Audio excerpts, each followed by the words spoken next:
Hello and welcome back to another episode of Bums Breakdown. Today we're going to be doing a preview on the Sacramento Republic game coming up this weekend. To begin with, though, we're going to go over our last game versus Phoenix, a very nice 3-0 win. As always, joined by Dylan. Dylan, first and foremost, thoughts on the Phoenix game this past weekend?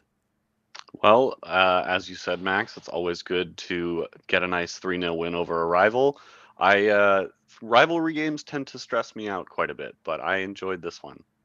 Yeah, it was. I think we spoke about before the game as well. It was a nervy one going into it. Phoenix were kind of a you never know how they're gonna play, what lineup they're gonna put out, and obviously they've had a massive turnover this year, so that kind of went into that as well. But to begin with here, kind of your thoughts on the game as a whole, and did you think we looked comfortable for most of the game? Comfortable, I think might be a bit of a stretch, but on first impression, I thought we looked a little better than we did against Detroit. But after watching the game back, I think we looked significantly better. Definitely still not there, but I thought we were a little bit closer on some stuff. And I loved pressing was a big theme for both teams, and I thought we mostly did it really well. So again, comfortable might be taking it a little bit far, but I definitely feel pretty good about the direction we're heading. Yeah, I thought we looked much better as a team. I know obviously you've kind of got the offensive issues. I wouldn't say issues as that far, but there is still at times where I think the offense isn't quite ticking as it kind of could be. And obviously, I know we'll get into that later on in the season as well. Going over the lineup to begin with, though, obviously we had Simba drop out the team after his man of the match performance first week. Stoneman came into the team, Guido back into the lineup as well after suspension, and then we had Bodley start as well. What did you make of the new guys that came into the team for the Phoenix game? Well, I was surprised to see Bodley, first of all, not in a bad way. I just didn't expect it. But I thought he made a really good account of himself. He got up and down the field, put in some good passes, and I mean, he had the engine there to score that final goal, which was great.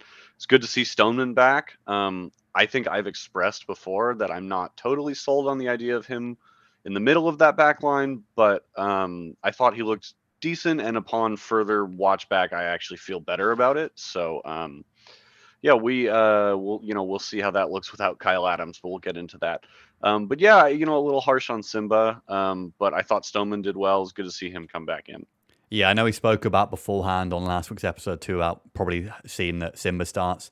I know obviously Carl was back on, or not back, but he's going on international duty this week, and so no doubt Simba will be back in the lineup there. But again, like you said there, Bodley had a great game. I was very surprised to see him start.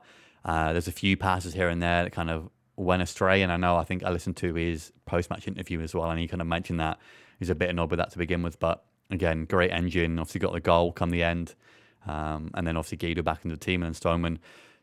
I don't think. I mean, he probably get the speed a little bit, but again, Guido too. I wasn't fully sold on Guido, and I don't think we saw the best version of him this past weekend. But that's not to say he didn't have a bad game. I think it's more to say that obviously Guido, we know how good he can be, so hopefully we'll see him kind of improve that season, and no doubt we'll see the best of Guido very soon as well. And again, kind of highlights our depth too, that the likes of Bowley came in, Elijah didn't come on the pitch at all from that game as well. Collier off the bench had a great game too, and we've still got plenty of other guys too that again maybe didn't play too many minutes, but again when they came on, the tempo, the kind of level of our play didn't drop at all. And I want to move on to obviously Sacramento coming up this weekend. We'll go off their previous year's results here. Last year they lost in the Open Cup final after beating numerous MLS teams along the way. They then ended up finishing fourth in the Western Conference last year, and then they lost in the conference semifinals to Colorado.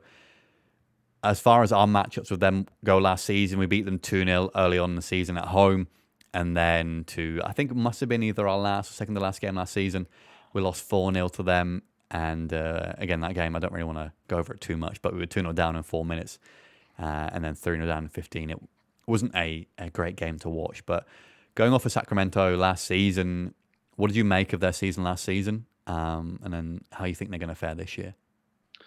I thought Sacramento had a great year last year. I know in the past, deep Open Cup runs have historically kind of derailed lower league league seasons. And I think that did happen a little bit for Sacramento, but they finished the season strong. Um, And I think they really found kind of their identity last year, and they've strengthened it because they look solid again this year. I think they are just a hard team to beat. I have a lot of respect for the club, the way they're run, the fan base. So yeah, it'll be a fun kind of California derby, if you will. Yeah, it's crazy to say Derby when we're. Well, I mean, I don't know the correct drive time up there, but it's like, I mean, if you were to say a 6 hour or 7 hour drive is a Derby in England, that would be from one end of the country to the other. So obviously, it's a very American thing that a 7 hour drive is considered a Derby. But again, like I said, they're a great team. They're usually pretty organised, and I think as far as teams go this season, they'll definitely be the toughest opposition we've faced so far. They're moving on into their off-season changes here. They've had quite a few here. I'll go ahead and highlight only a few. They ended up losing Dan Casey, a long-time centre-back, actually went to Motherwell in the Scottish Premiership. Lost Malik Foster, winger, to Colorado, also a Jamaican international. And then, as we saw this past weekend, they lost Emil Coelho to Phoenix, who I don't think looked too bad, but I don't think he'll be a huge miss to Sacramento. And then for their incomings here, we have Cicerone, a winger from Pittsburgh. Again, had a lot of goals for Pittsburgh, so I think no doubt he'll do well for them this season. I think he scored their winner in the opener against El Paso as well. And then we also got here Shane Weed from Pittsburgh as well. Jared Timmer from Indy 11, who again are two very experienced centre backs. And lastly, here, one guy I want to kind of highlight as well, Sebastian Herrera, a striker from the Colombian second division, who we'll get into in a little bit later, but I think he'll be a great addition for them this summer. This year as well. Off-season changes for Sacramento. Do you think their kind of ingoings and outgoings really changed their team too much? I think they will be improved in attack. They sometimes struggled to score goals last year, and I still don't think they'll be like a high flying offense necessarily this year. But as you mentioned, Herrera will be big for them, and Cicerone I think is an upgrade on Cuello, as you kind of alluded to. He has been prolific at Pittsburgh for a long time. He scored their opener against, or rather, the winner in their season opener in El Paso. And he assisted the equalizer in their last game against Charleston while they were a man down. So I think their offense will be improved. Defense remains to be seen, truth be told. I don't know that much about the people they brought in. I know Dan Casey was the captain of the club, I believe. So that will be a big miss, but so far they've looked pretty solid. And then, of course, I think they have a new midfielder in there as well. Another one whose name is escaping me, Lopez, I think. Yeah, Arnold Lopez, Who yeah. Yeah, right. Arnold Lopez, who started a couple games and looked solid. So I think they'll carry on business as usual. Maybe a little settling in period, but I don't expect them to miss much of a beat at all. Yeah, definitely won't be a kind of a massive change around like Phoenix had this season, even though they did have quite a few kind of players move around. But again, no doubt they'll still be a very kind of organised team. And obviously, like you touched on there a little bit with El Paso and Charleston, they've already played 2 games this season. They beat El Paso 1-0 in the first game, drew 1-0 with Charleston last weekend. And like I said, it seems to be that Charleston play every single team before we end up playing them. But again, they did manage to get one or draw with them after playing again most of the game with only 10 men as well. So again, very organised team. They know how to play with their backs against the wall as well. Going off those 2 games, I know we've both had a chance to watch some of those games as well. How do you kind of see Sacramento do against those teams?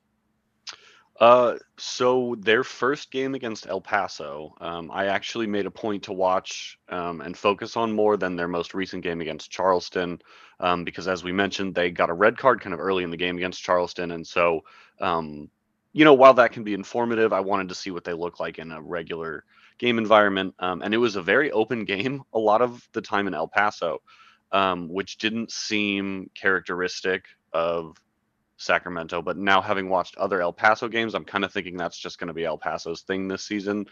But they looked solid where they could in that very open game. And then against Charleston, they looked incredibly solid. I think I mentioned to you when we were talking the other day that if you hadn't told me which team got a red card in that game between Sacramento and Charleston during the second half, you just told me that one team had a red card. I would have assumed it was Charleston that was playing a man down because Sacramento controlled the game with only 10 men, granted at home. So that's all to say, they looked really, really solid. in in kind of a compromised situation. So I think we're going to struggle to score against them if nothing else. And again, I mean, obviously, I don't want to go back to a repeat of Detroit where it was kind of a very kind of a defensive game. I think obviously Sacramento will be a bit more attacking. They'll be a kind of more want to push us back a little bit.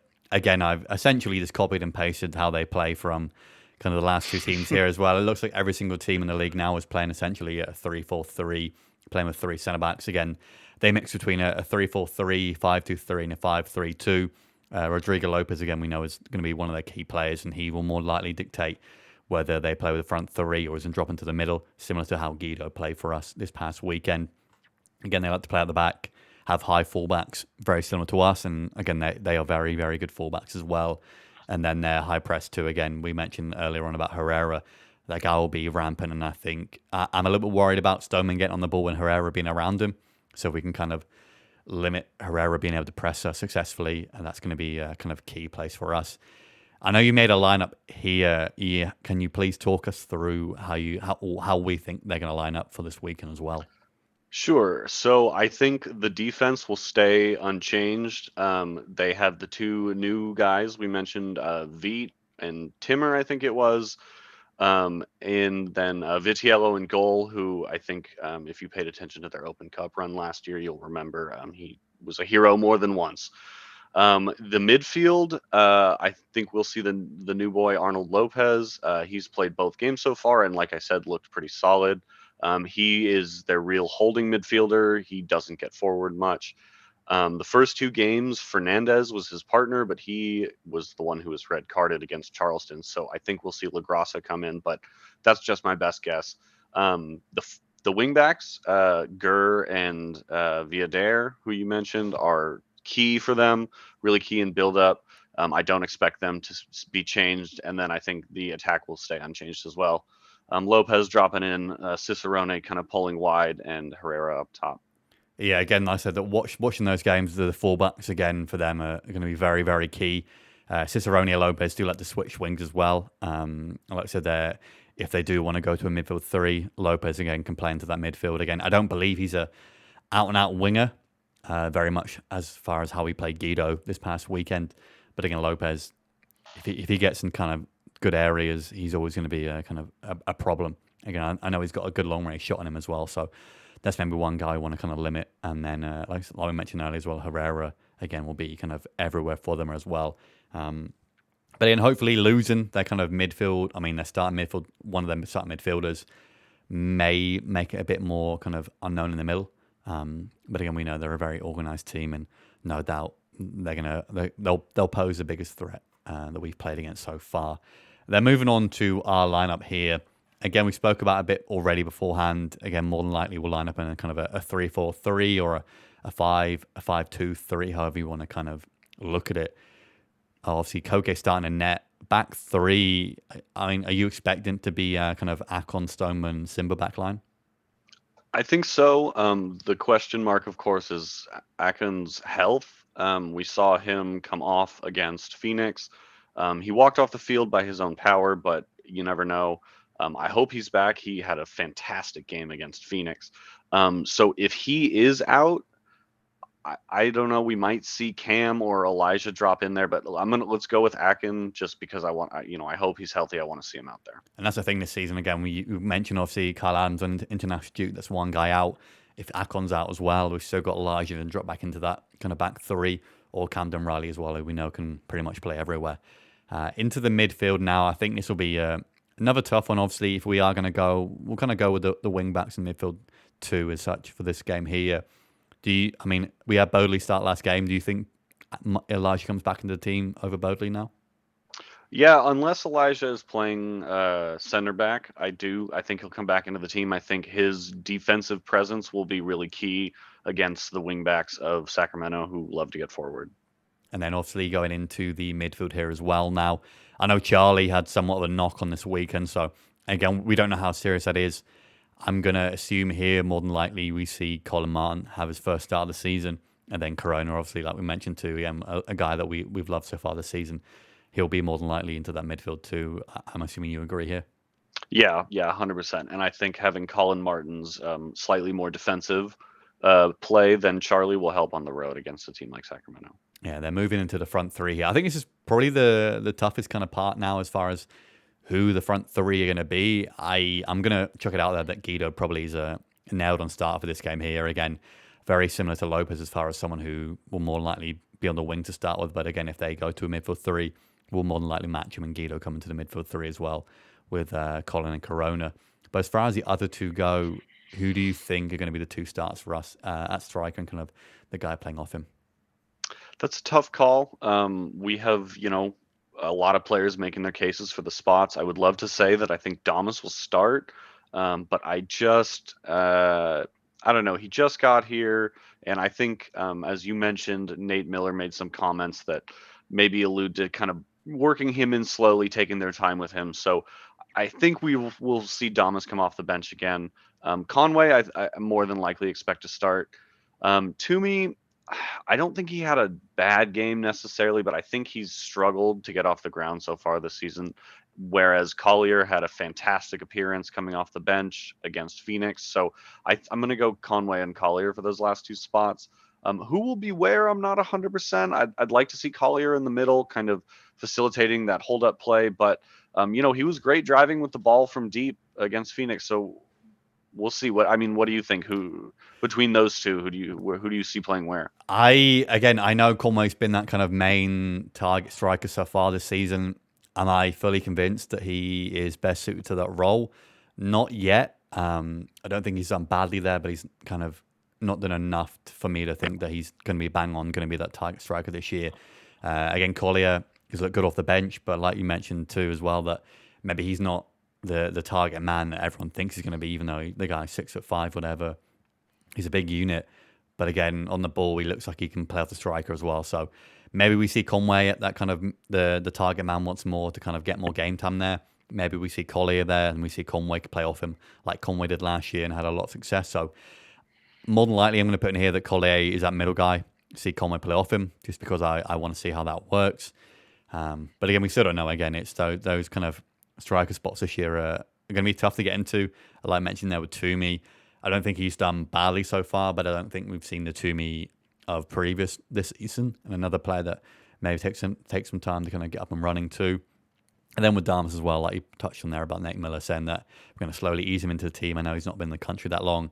I don't know how many games and how much kind of practice he's had beforehand in Sweden. So maybe he comes in the team slowly. But I think obviously once Damas gets up and running, it's going to be too hard to kind of leave him out of the starting 11 there. And obviously then moving into the key matchups for this game here. I've gotten here essentially the first one, Rodrigo Lopez versus Guido. Both similar players. They're going to both play in the same role. Going to be more attacking. They can also drop into the midfield. Whoever really has the best game out of those two, more than likely their team will win in the end. And again, I do hope it is Guido. And then obviously the back three. How do you think kind of our back three are going to fare if we do go with the lineup that we mentioned? I I mean, I think all of them are great players, but I do think not having Kyle there is going to be tough. He sweeps up so much of the just, you know, the random bullshit that can happen in a game when you're defending. And so he is such a calming presence back there.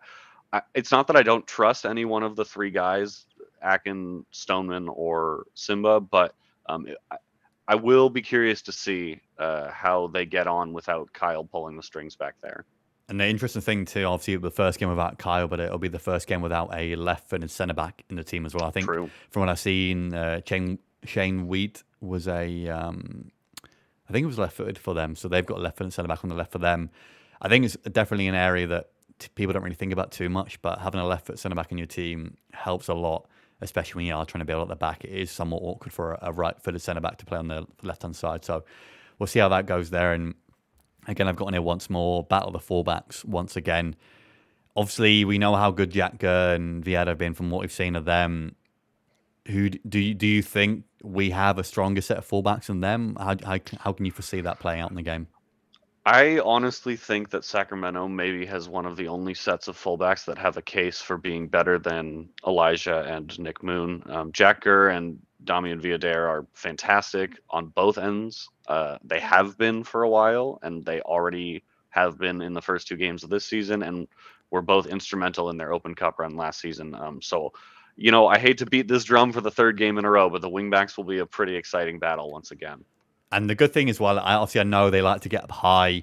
We saw with Phoenix too, they pushed their fullbacks up high and then we kind of got behind them. I think that's also going to provide a much more open game. Obviously, Detroit didn't allow their fullbacks to get too high forward and did limit us in attack. So hopefully we see kind of a more open game. Obviously, don't want it to be too open and hopefully get a third clean sheet in a row. But it's definitely going to be the toughest kind of game we've had so far. And then lastly here, for kind of matchups wise, is putting which offense can get things taken first, I think will be the important thing. Obviously, we know how good Rodrigo Lopez is, but then they've got a few more kind of new additions in the attack, so we'll see there. But again, so have we. So obviously, attack wise, how do you think it's going to fare for both teams? I think it will have moments of being open, but I think overall, both, Sacramento are a super solid defensive unit, as we've said over and over already. And I think Loyal, to our credit, have looked mostly pretty solid as well. Given up a couple chances that were uncomfortable in each game, but they've dealt with them. So I'm not expecting a high scoring affair, but I do think there will be a couple of really solid chances on each end. I'm probably thinking a draw, but we'll get to that in a sec. Yeah, it's going to be a tough one, and I know kind of this season we've seen I wouldn't say a completely different team, but as far as a lot more defensively solid team, albeit we've only kind of got 2 games into the season so far, and then kind of going off the Phoenix game as well, there was a few chances that they had that they didn't take them, and I think against an opposition like Sacramento, they could easily turn into goals. So that's one thing. Obviously, I know we got the clean sheet in the last game, but Phoenix could have easily had 1 or 2 goals come the end. So that's one thing we've kind of not really touched on too much there. But obviously, Koke had a great game last game. Hopefully, his form continues. But again, I do see Sacramento kind of breaking our clean sheet, kind of, what's it called? Not clean sheet spree, but what is it? What's it? Streak. Streak. Yeah. That's the right word. There you go. Clean sheet streak. And then lastly here, moving into the predictions for the game. I know you said there possibly a draw. You're not going with a draw, are you? I think for the first time this season, I will be a doubter and go with a draw. Yeah, I think I'm gonna go 1-1. I'm gonna go Cicerone and Guido to get off the mark for the season. I just think Sacramento are gonna make it hard for us. They can sit in a low block, they can press, they can sit in a mid block, they can do it all well. I think that Loyal looked mostly good in their press last game against Phoenix, but there were times where we got tired and not, let them slip through. So this will be a fantastic defensive test for Loyal. So if we can come out of here with a point, I'll feel pretty good about it. Yeah, I think watching the game this coming weekend, I think we're going to see a lot more about how we will do this season. Again, it's going to be the first kind of time where I don't think we're going to lose. But again, obviously going off the last game we played them away from home, again, this is our first away game as well. It's not easy playing at Sacramento. We lost 4-0 last time, so ideally anything better than that would be great. I've gotten here prediction for the game. I've gone with a 2-1 win for us here. Again, I do think we will concede goal scorer for them, Herrera, and then I think Moon and Collier. Collier finally gets off the mark after getting some assists in the last game. But again, it's going to be a very tough game. I think, again, if we lose this game, it'll be kind of a wake-up call a little bit. Because I know, again, last season, early on, we had a kind of few wins under our belt, got carried away. And again, I never want my team to lose. But again, you also need times to kind of get the reality check and find that maybe things aren't all as good as you think they may be.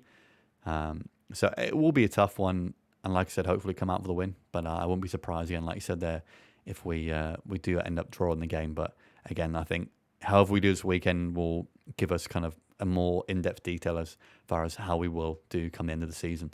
But that'll wrap things up there. We will be out next week for another episode, another game versus Phoenix. Hopefully another win this weekend and hopefully another one versus Phoenix. See you guys very soon. And thank you very much for watching or listening.